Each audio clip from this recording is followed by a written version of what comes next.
अगर आपने Harry Potter series देखी है तो आपको ये बात तो मालूम ही होगी कि हैरी पॉटर के अंदर जो भी पेंटिंग्स दिखती है आपको, वो मूव भी करती हैं, वो बोलती भी हैं। अब इसी तरीके की सेम चीज़ आपके घर में लगी हुई पिक्चर्स के साथ में भी की जा सकती है। जी हाँ, सैमसंग आर्टिफिशियल इंटेलिजेंस के ज़रिए ये काम हो सकता है। सैमसंग ने टेक्नोलॉजी बना ली है जिसमें वो स्टिल फोटो को भी मूव करवा सकता है और उनमें जान डाल सकता है, जिस तरीके से मोनालिसा की पेंटिंग के साथ में उन्होंने किया है। कई मोबाइल ऐप्स भी शायद जल्द आपको मिल सकती हैं जो ये काम आपकी फोटो के साथ में कर जाएंगी। फिलहाल के लिए welcome to amazing random fact. मेरा नाम है भारत शर्मा, आप देख रहे हो देखो इसको। आशा करता हूँ आज का दिन आपका बहुत अच्छा बीत रहा होगा।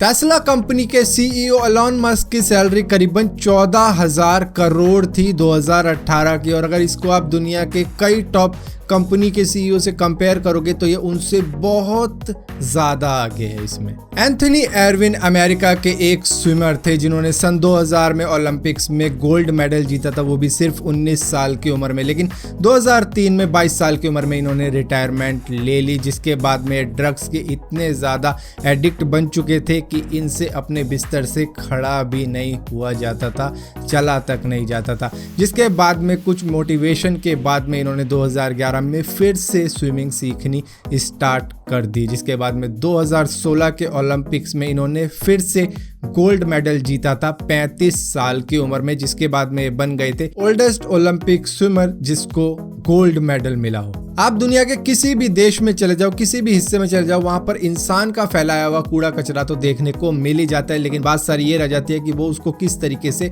मैनेज करते हैं, किस तरीके से उसकी साफ सफाई कर देते हैं। तो यहाँ पर सभी देशों से स्वीडन बहुत ज़्यादा आगे है, जो कि अपने देश में बनने वाला कूड़ा कचरा करीबन 99% तक रिसाइकल कर देता है, और वो हमेशा ऐसा नहीं कर पाता था। करीबन 2001 की बात करोगे तो वो सिर्फ 22% ही कर पाता था, लेकिन आज के टाइम में वो पूरा 99% कर देता है। और ये देख के दूसरी कंट्री भी उनको अपना कूड़ा कचरा दे देती है, जिसमें नॉर्वे, आयरलैंड, यूके और कई ऐसी कंट्रीज है जो अपना कूड़ा कचरा भेजती हैं, लेकिन फ्री में नहीं। उसके लिए स्वीडन बहुत मोटी रकम चार्ज करता है, जहां पर वो उनका कूड़ा कचरा ले तो लेता है, लेकिन उसको भी वो रिसाइकल कर डालता है। इसी साल के फरवरी में साउथ अफ्रीका के समुद्र में एक स्कूबा डाइव ऑपरेटर स्नॉर्कलिंग कर रहा था समुद्र में, जहां पर अचानक से ब्राइट व्हेल आ गई, जिसने अपना मुंह खोला और इनको पूरा का पूरा अपने मुंह में समा लिया। जिसके बाद में निगलने की कोशिश करी, लेकिन निगला नहीं गया, जिसके बाद में ब्राइट व्हेल ने वापस थूक दिया। एक 28 साल के एंटरप्रेन्योर ने एक खास तरीके का स्कार्फ बनाया है जो एंटी पेपराजी स्कार्फ भी कहलाता है, और इसी के साथ साथ इसको इशू भी कहा जाता है। अगर आप इसको पहन लोगे तो कोई भी फोटोग्राफर आपकी फोटो नहीं खींच सकता बगैर आपकी इजाजत के, क्योंकि अगर उनके पास में फ्लैश है और वो फ्लैश का यूज करते हैं तो उनकी फोटो में कभी भी आप आओगे ही नहीं clearly. Film Lord of war के अंदर असली असॉल्ट राइफल का यूज किया गया था, जो थी 3000 AK-47 और भी कई गन्स थी, लेकिन वो सारी की सारी असली थी, क्योंकि जो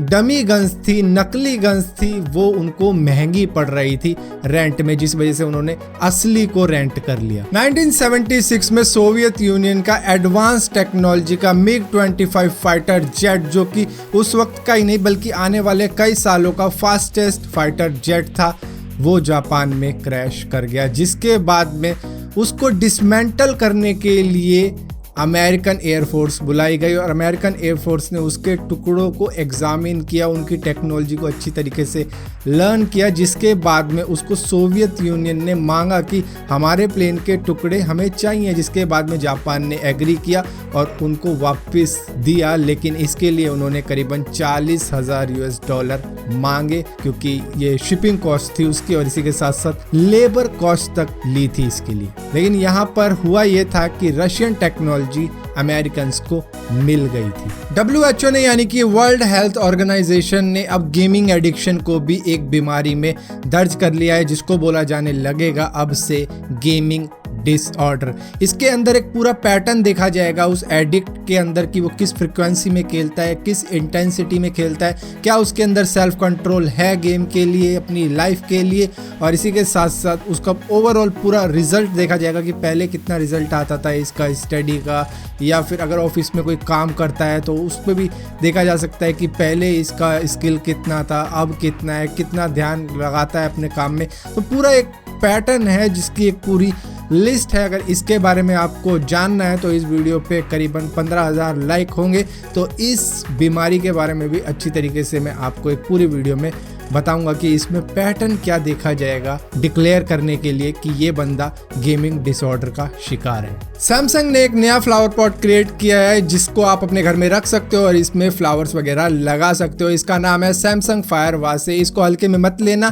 क्योंकि एक फ्लावर पॉट ही नहीं है बल्कि फायर एक्सटिंग्विशर ग्रेनेड भी है, जिसको अगर आप आग पे फेंक देते हो तो आग तुरंत ही बुझ जाती है क्योंकि आग को ऑक्सीजन लेने ही नहीं देता है। अगर इसके साइज की आग है जिसको ये बुझा सकता है, जिसको बुझाने के लिए बनाया गया है, तो ये उसको तो बुझा सकता है। ऐसा नहीं कि बहुत बड़ी आग है उस पर आप फेंक दोगे तो शायद वहां पे ये काम ना करे। सैमसंग ने बेसिकली मेरे ख्याल से ये इसलिए बनाया होगा कि आने वाले वक्त में अगर उनका कोई डिवाइस फट जाता है तो उस पर फट से फेंक देना और कह देना पट से हेडशॉट। तो फिलहाल के लिए अमेजिंग रैंडम फैक्ट्स की इस वीडियो में इतना ही था। अगर ये वीडियो आपको पसंद आती हो तो इस वीडियो को लाइक जरूर करना, शेयर जरूर करना, और इसी के साथ साथ इसी टाइप की और भी वीडियो देखने के लिए चैनल को सब्सक्राइब जरूर करना, और सब्सक्राइब किया तो बेल का आइकॉन जरूर दबाना, वरना आपको मालूम ही नहीं चलेगा मैं इनको वीडियो डाली भी है। मजा आया। रुक मत,